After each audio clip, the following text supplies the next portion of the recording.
Rule number 2. Ears. O, kanino po makikinig? May classmate po ba? Kanino po? Okay. Number 3. Rule number 3. Ano po yung rule number 3? Mouth. O, yung mouth po natin, ano po kaya ang gawin niyan? Dadaldal po ba o nakatikom? Tikom. O, rule number 4. Ano po gagawin sa hands? Raise the hands kapag You want to speak? yes. Gagawin na po ba ng bibig? No. Okay. Rule number 5. See properly. O, tama po ba yung pag-upo ninyo? Yes. Tama po ba yan? Okay. Ano po ulit yung rule number 1? Eyes. 2, Ears. 3, Mouth. 4, 5. See properly. Okay. Kailangan, hanggang matapos yung aralin natin ngayon, masusunod yung rules ni teacher. Okay po ba yun? Yes. Okay. Kahapon po, ano po kaya yung tinalakay natin? Anong letter po kaya yun? S. Letter? S. Okay. At paano po isulat yung letter S? Big ear. Big ear. Another ear. Saan po harap yung another figure? Sa left or right? Left. Right. Okay. Sa left. Paano po ulit yung letter S?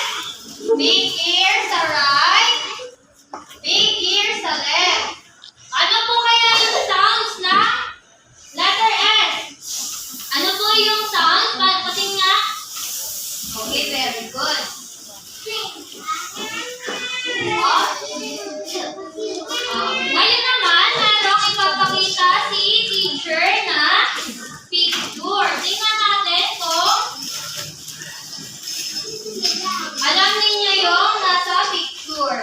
Itataas yung kamay kapag gustong sumagot. Gagamitan po ba ng bibig? No.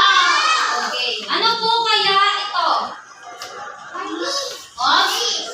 Sige po, ready? Stand up. Ano po yan? Walis. Tama po ba si Riley? Yes. Okay. Walis. Sit down na po. Walis. Walis. Pulo. Okay, next naman po ay okay, Kian. Ano po ito? Ito po. Flag. Ano po kaya sa Tagalog yung flag? Philippine flag. O kaya, watawat. Sabi nyo nga, watawat. Letter W natin.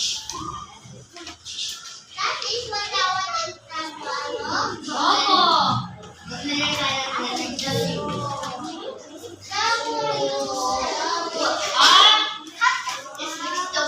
Kailangan po ba mag-ingay? No. Ginawag na po ba ni teacher? Next po kaya natin, ano po kaya ito? Marcos, stand up. Ano po yan? Ano po? Chef. Chef po ba ito? Sino pa po kayo nakakaalam? Sige po, saan yan sa ano? Chef. Sige. Ano pa po? Ano kaya to? Sige po. Chef. Okay. Sige po, Blay. That's right. Ano po? Lutuan ng chef. Saan po kaya siya nakikita? Restaurant. Okay. Ito pong nasa picture ay isang waiter. Saan po ninyo nakikita yung waiter? Restaurant. Sa? Ano po kaya ang ginagawa ng waiter? Nag-prepare na food. Yun, very good. Opo.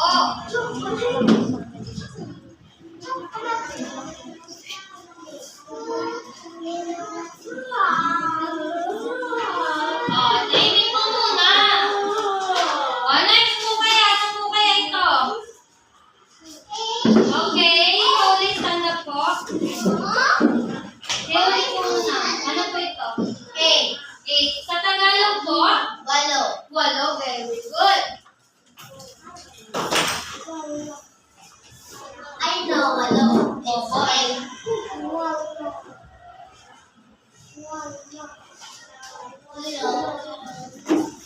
Ito po kaya. Alam po kaya ninyo kung anong bulaklak ito? Flower. O flower. Paano po kaya ang tawag dito? Bulaklak. Ito po ay, sige po ikaw kailan. Ano po kayong flower to? Rose. Okay. Lahat kayo ay tama.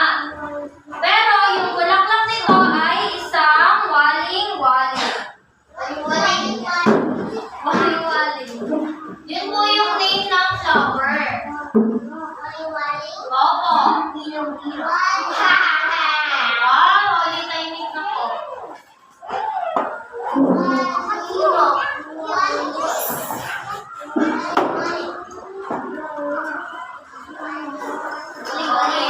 Ano po kaya yung napansin natin sa mga pictures? Ano po kayang letter na buumpisa yung mga larawan? W. Ito po ba katawan na buumpisa sa letter W? Eh yung waiter po, W po ba yung letter? Yung walo po? Nagsisimula po ba siya sa letter W? Eto po kayong waling-waling. Okay. Ngayon, ang pag-iwanan natin at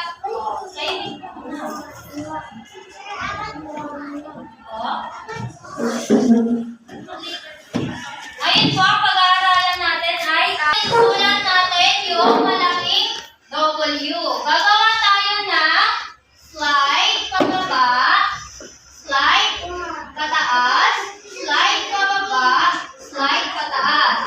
Okay, yung mga paano po kaya isulat yung letter W na malaki? Slide pababa. Lahat nga po, sabay-sabay.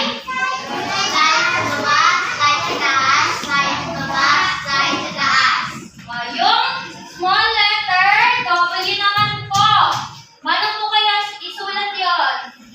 Maliit na slide pababa, slide pataas, slide pababa, slide pataas. Same lang po doon sa big letter W. Paano po ulit? Slide pababa, slide pataas, pababa, slide pataas. Ano po kaya ang sounds ng letter W? Ano po kaya ang sounds ng letter W? Okay, ang sounds ng letter W ay walk. Kailangan yung bibig ninyo ay nakapabilog at maglalabas kayo ng hangin. Ganito. Walk. Lahat nga po. Walk. Yung walk. Sa mga po. Walk. Ano po ulit yung sounds ng letter W? Okay. Ano po kaya? Okay na po. Next naman po natin ay opo, yung pantig ng letter W.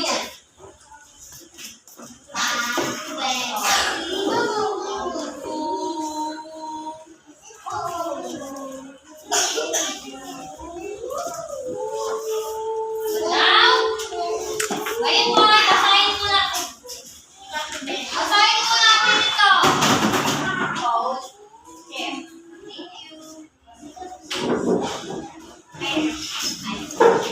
Next, basahin naman natin ang mga pantig ng letrang W. Ako muna yung unang babasa at sasabayan ninyo. Okay po ba yun? Ito po ay wa. Ano po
Huh?